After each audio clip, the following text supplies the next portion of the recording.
Ce week-end, au Palais de Fervaques, on organise la 5e édition du Salon du jeu et de la création ludique, donc au Palais de Fervaques.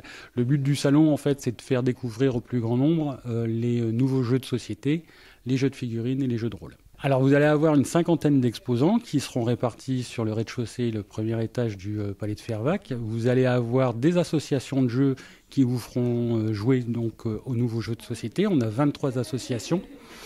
Vous allez avoir aussi des boutiques de jeux, donc vous pourrez acheter différents jeux.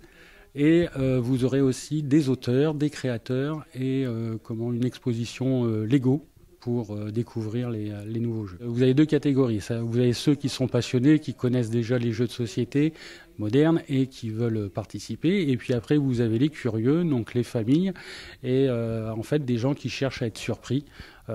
Quand vous connaissez pas les nouveaux jeux, vous rentrez dans le salon, vous allez en prendre plein la vue en fait, parce que c'est plus du tout les Monopoly, la Bonne Paye ou le Trivial Pursuit. C'est vraiment des jeux différents avec des mécanismes différents. Le dimanche après-midi, vous allez avoir donc une conférence sur le cosplay qui sera menée par Opalescence, une cosplayeuse qui se trouve sur Amiens.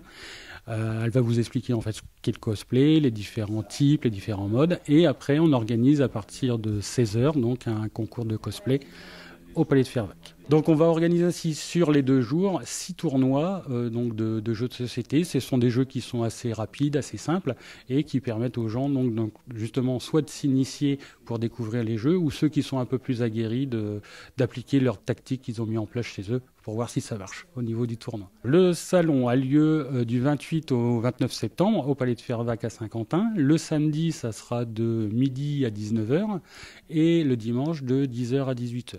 L'entrée est totalement gratuite, donc je vous encourage à venir en famille ou entre amis pour participer et vraiment découvrir les jeux, passer un bon moment.